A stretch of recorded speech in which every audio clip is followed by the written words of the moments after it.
Hi guys, Paul Pluta on the Paul Pluta channel, and today I'm doing paid reviews. This is for Alan. Hi Archie, I've got what? Where's my glasses gone? I've got a real dilemma, but others might not feel the same way. Though your followers are all probably just as much of a degenerate as I am, if not worse. Here goes. I recently purchased a JAEGER-LECOULTRE 146.8.32.S. That's a JAEGER-LECOULTRE Master Control World Geographic. Because I wanted a watch which offered the world time feature that wasn't a shitter and was in my budget.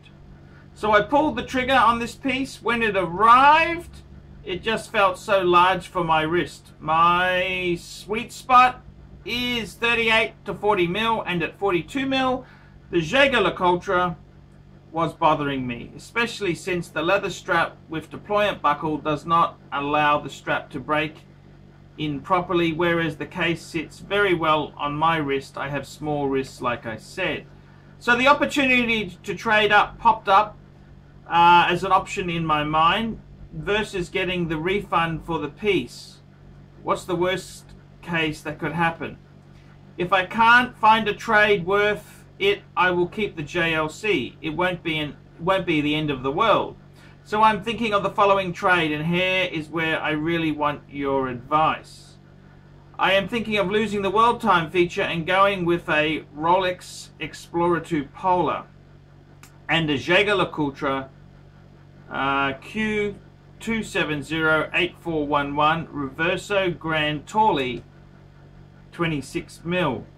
I found a dealer who has both of these and would take my JAEGER-LECOULTRE, and I'd bring in 1,800 bucks.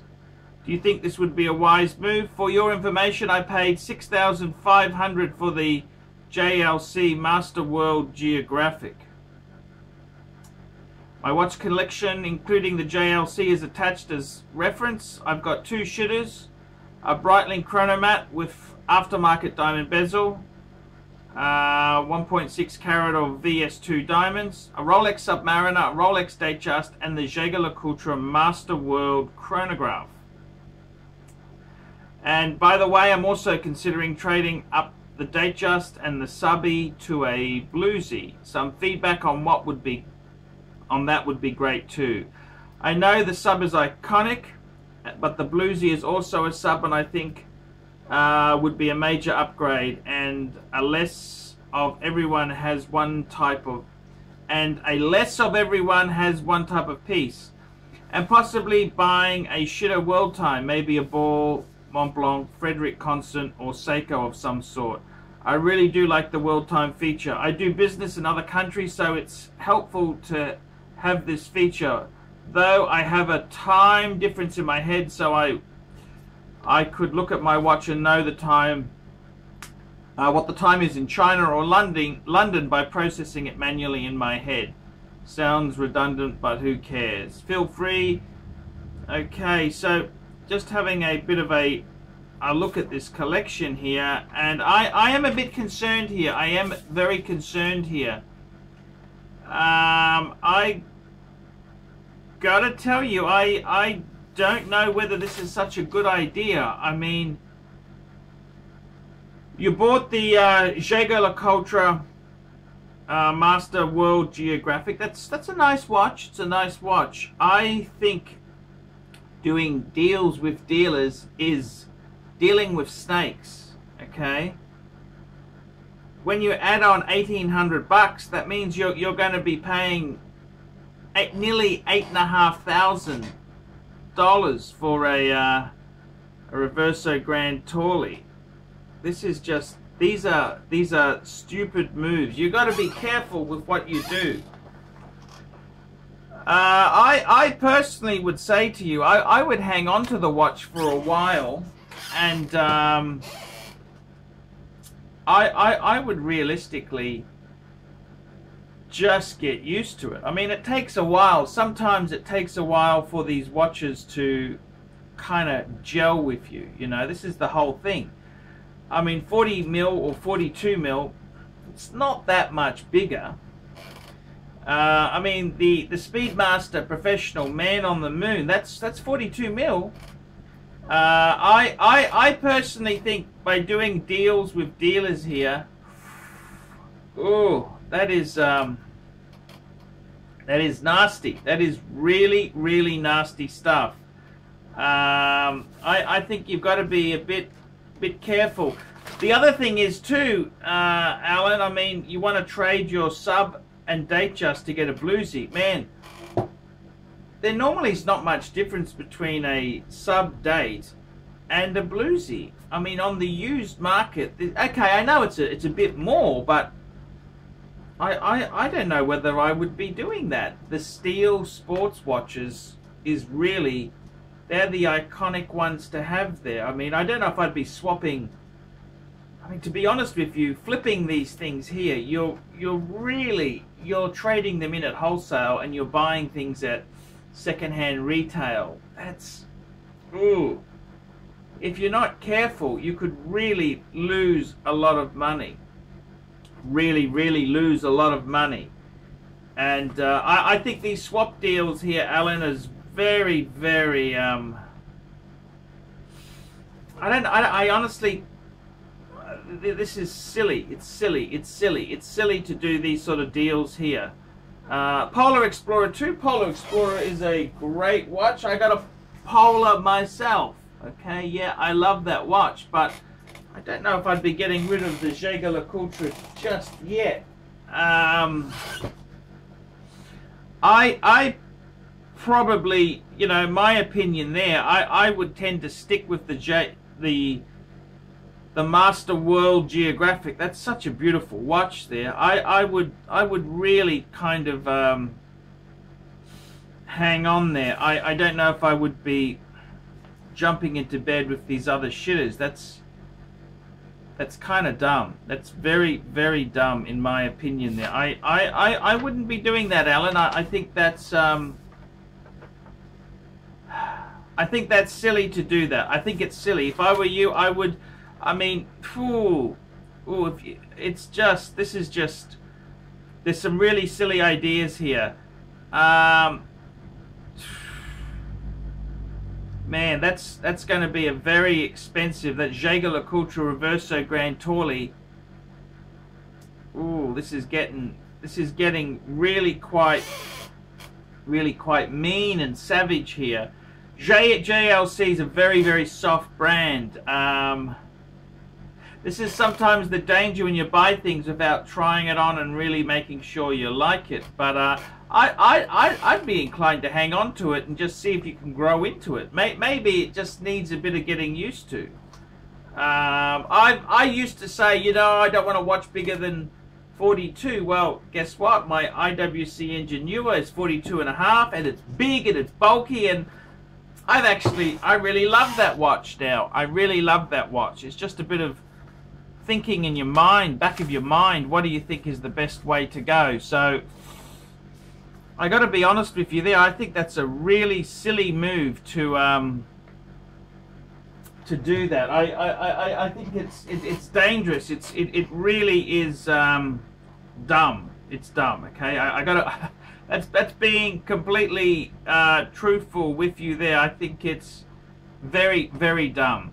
You got to be careful. I mean, when you buy these pieces, you want to make sure that you're not doing silly, dumb things. And I've got to be completely frank with you. Chopping and changing and selling to dealers, doing this and that is a very, very dumb thing to do there. I wouldn't really be doing that. I think that's got to be careful. You got to be careful with how you handle this sort of stuff. It's really silly, and I'd be happy with what you got there. That's my view. So let's take a look at Chrono 24 and see if this is a good deal or a dumb deal. Okay, so let's have a look at Chrono 24 and see what these JAEGER-LECOULTREs are pulling. So firstly, let's have a look at the JAEGER-LECOULTRE Reverso Grand Torley. This is a nice one here, just over $6,000 Unfortunately, that exact reference number, we've only got one seller, but this one here, let's just have a sticky beak here. It's just over $6,000. Look, it's a nice watch. It's on a leather strap, deployant buckle, very nice. Yep, that's quite nice there. But I think the big shock comes when we compare it to the JAEGER-LECOULTRE Master World Geographic. Let's see what happens when we compare it. And yes, this is a much more expensive watch. Much more expensive watch. And look, in America, we're paying nearly $8,000 for this piece.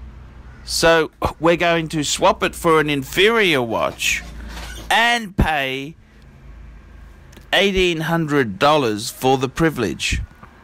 That is crazy. That is absolute madness. And the dealer, believe you me, this dealer is doing you no favors at all. So, that's a very, very bad move. Okay, so we had a look at Chrono 24, and basically the JAEGER-LECOULTRE Reverso Grand Tourly, that's about a $6,000 to $6,500 US watch. The JAEGER-LECOULTRE Master World Geographic, it's $7,500. So we're basically, listen to this, we're basically saying to the dealer, here is $2,500 US, and we're taking the less expensive watch. That is stupidity. That is stupidity. That is a bad, dumb swap. I mean, that is very, very poor choice indeed. I mean, I think just looking at the JAEGER-LECOULTRE, that is a gorgeous watch. So it's a little big. Man, beef up, double serve.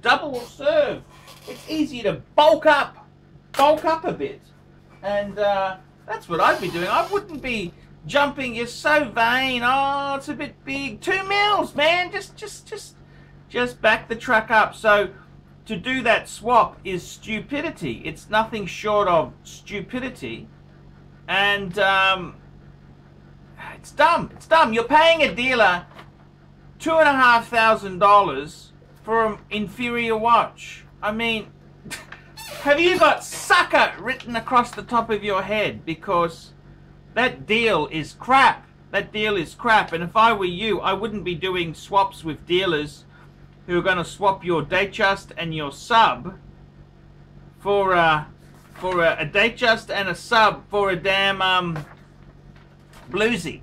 Man, you are going to lose money. Flippers are failures. That's what Clive says. So I would be very, very... I just think you gotta ease into it. You've got the world time. You got the JAEGER-LECOULTRE Master World Geographic. Well, just ease into it, man. Ease into it. Ease the squeeze. Ease the squeeze. Just... I wouldn't be doing that. I think that's a very dumb thing. You've actually bought the JLC Master World Geographic at a really good price. $6,500 is pretty damn good. You look at Chrono 24, there aren't any at that sort of price. The only one available is in Russia, which you can't deal with Russians. That's just not possible. So I think yourself there, man. I would seriously say to you, don't do the deal. Don't do the deal.